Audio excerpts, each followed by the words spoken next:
بسم اللہ الرحمن الرحیم۔ صرف 5 منٹ کا مدرسہ قرآن و حدیث کی روشنی میں 186واں دن 6 رجب المرجب۔ نمبر 1، اسلامی تاریخ۔ دور فاروقی کے اہم کارنامے۔ حضرت عمر رضی اللہ عنہ نے اپنے دور خلافت میں بڑے بڑے کارنامے انجام دیے۔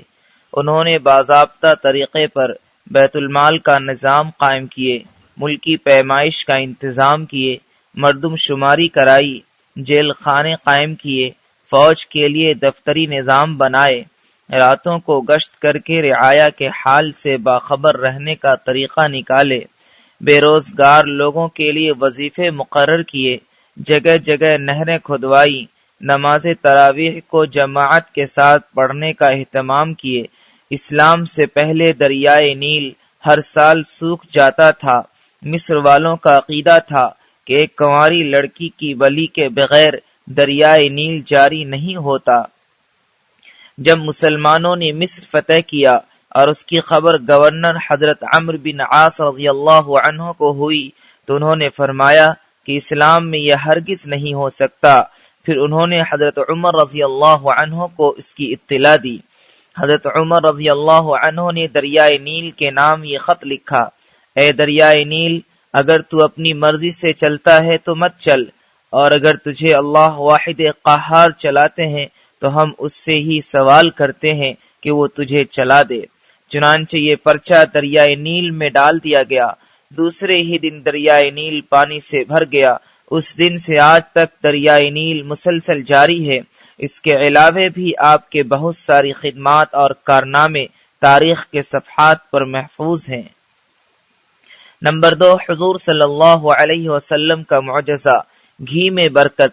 ام مالک رضی اللہ عنہ کا دستور تھا کہ وہ آپ صلی اللہ علیہ وسلم کی خدمت میں ہمیشہ ایک برتن میں گھی ہدیہ بھیجا کرتی تھی۔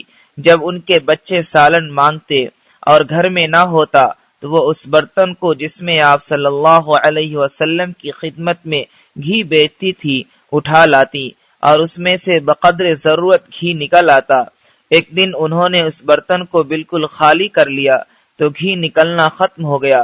پھر آپ صلی اللہ علیہ وسلم کی خدمت میں آئی تو آپ صلی اللہ علیہ وسلم نے فرمایا، اگر تم نے اس کو خالی نہ کیا ہوتا تو ہمیشہ اس میں سے گھی نکلتا رہتا۔ نمبر 3، ایک فرض کے بارے میں، حج کی فرضیت۔ رسول اللہ صلی اللہ علیہ وسلم نے فرمایا، اے لوگو، تم پر حج فرض کر دیا گیا ہے، لہذا اس کو ادا کرو۔ نمبر 4، ایک سنت کے بارے میں، مجلس سے اٹھنے کی دعا۔ رسول اللہ صلی اللہ علیہ وسلم جب کسی مجلس سے اٹھتے تو فرماتے، سبحانک اللہم و بحمدک، اشہد ان لا الہ الا انت، استغفرک و اتوب الیک۔ ترجمہ، اے اللہ، تیری ذات پاک ہے اور قابل تعریف ہے، میں گواہی دیتا ہوں کہ تیرے سوا کوئی معبود نہیں، تجھ سے ہی مغفرت کا طلبگار ہوں اور توبہ کرتا ہوں۔ نمبر 5، ایک اہم عمل کی فضیلت، مسلمان بھائی کے لیے دعا کرنا۔ رسول اللہ صلی اللہ علیہ وسلم نے فرمایا، جب کوئی مسلمان اپنے مسلمان بھائی کے لیے پیٹھ پیچھے دعا کرتا ہے تو فرشتے کہتے ہیں کہ آمین، اللہ تعالیٰ تمہیں بھی یہی چیز عطا فرما دے۔ نمبر 6، گناہ کے بارے میں، کفر کی سزا جہنم ہے۔ قرآن میں اللہ تعالیٰ فرماتا ہے، جو لوگ کفر کرتے ہیں تو اللہ تعالیٰ کے مقابلے میں ان کا مال و اولاد کچھ کام نہیں آئے گا اور ایسے لوگ ہی جہنم کے ایندھن ہوں گے۔ نمبر 7، دنیا کے بارے میں، دنیا کا سامان چند روزہ ہے۔ قرآن میں اللہ تعالیٰ فرماتا ہے، دنیا کا سامان کچھ ہی دن رہنے والا ہے اور اس شخص کے لیے آخرت ہر طرح سے بہتر ہے جو اللہ تعالیٰ سے ڈرتا ہو، اور قیامت میں تم پر ذرہ برابر بھی ظلم نہیں کیا جائے گا۔ نمبر 8، آخرت کے بارے میں، جنت میں پہلے جانے والے۔ رسول اللہ صلی اللہ علیہ وسلم نے فرمایا، جو لوگ سب سے پہلے جنت میں جائیں گے ان کے چہرے 14ویں کے چاند کی طرح چمکتے ہوں گے، نہ تھوکیں گے، نہ ناک سونگھیں گے، نہ پیشاب و پاخانہ کریں گے، ان کے برتن اور کنگھے سونے اور چاندی کے ہوں گے، ان کی انگیٹھیوں میں سے عود کی خوشبو پھوٹ رہی ہوگی، ان کے منہ سے مشک کی خوشبو آئے گی، ہر ایک کو 2 ایسی حوریں ملیں گی جن کے پیروں کی ہڈیوں کا گودا خوبصورتی کی وجہ سے پنڈلیوں کے گوشت سے صاف نظر آئے گا، اور وہ دونوں حوریں آپس میں ایسی ہم خیال ہوں گی جیسے کہ دونوں کا دل ایک ہو، اور صبح و شام وہ اللہ کی بڑائی اور اس کی تعریف کرتی ہوں گی۔